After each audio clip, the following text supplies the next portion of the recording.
बच्चे बूढ़े जवान सब रूपा का अंडरवियर पहनो।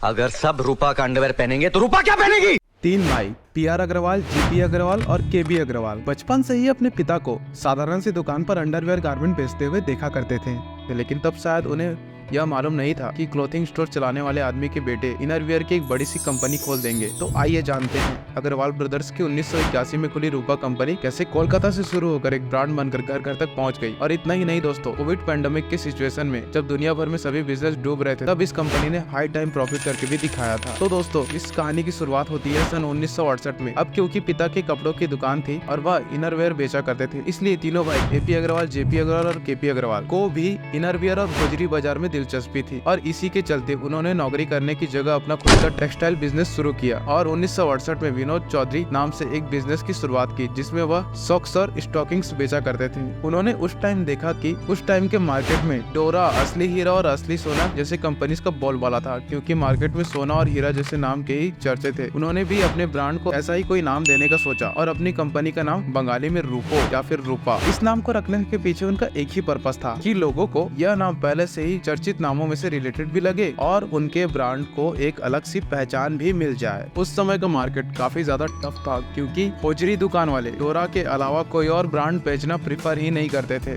रूपा ने बिहार के पटना में सबसे पहले अपनी बनियान बेचना शुरू किया, क्योंकि वह एक ऐसी घनी आबादी वाला क्षेत्र था जहाँ पर बनियान की बहुत ज्यादा डिमांड थी, जहाँ पर उनकी मार्केटिंग भी बहुत अच्छी तरीके से हो रही थी। प्रहलाद राय खुद ट्रेन के जनरल डिब्बे में जाते थे और कई बार तो उन्हें ट्रेन के टॉयलेट के पास सक्रिय पैसेज में भी बैठकर जाना पड़ता था। होजरी का सामान बेचने वालों को कन्विंस करना बहुत मुश्किल था, लेकिन राय ने ऐसा संभव किया और धीरे धीरे रूपा मार्केट में अपनी जगह बनाने लगा। इसके कुछ साल बाद उन्होंने मैन अंडरवियर और वुमेन्स इनरवियर बनाना शुरू कर दिया। इसके बाद धीरे धीरे रूपा ने अपना बिजनेस बाकी स्टेट्स में भी फैलाना शुरू कर दिया था। अपने बिजनेस को और भी ज्यादा बढ़ाने के लिए रूपा ने आविष्कार करने शुरू कर दिए, ताकि वो लोगों को जो पुराने ब्रांड जो वो यूज करते आ रहे थे उनसे बेहतर चीजें उनको प्रोवाइड कर सके। 70s के दशक में उन्होंने इलास्टिक स्ट्रैप्स वाले अंडरवियर लॉन्च किए, जो उस टाइम पर काफी फेमस हुए थे। लोग उस अंडरवियर को लेना बहुत ज्यादा प्रीफर कर रहे थे उस समय। ये एक पहचान बन गया था रूपा की। इंडियन मार्केट में या इंडिया के पूरे देश में ऐसा घर ढूंढना बहुत ही मुश्किल होगा जहाँ पर रूपा के प्रोडक्ट्स अवेलेबल ना हो या जहाँ पर लोग रूपा का प्रोडक्ट्स यूज न करते हो। आज के टाइम में रूपा मेन, वुमेन और किड्स सभी के लिए इनरवियर से लेकर थर्मल वियर तक सभी चीजों को बनाती है। फाइनेंशियल ईयर 2019 में रूपा का टोटल इनकम 1222.27 करोड़ रुपए थी। रूपा का मेन फोकस लोगों को अच्छे उत्पाद कम कीमत पर उपलब्ध कराना है, और इसलिए वह न सिर्फ अपने प्रोडक्ट्स की माइनर से माइनर फिनिशिंग पर ध्यान देते हैं, बल्कि लगातार उसे इनोवेटिव करने की कोशिश में लगे रहते हैं। और मार्केट में उनकी पॉपुलैरिटी भी इसी का रिजल्ट है।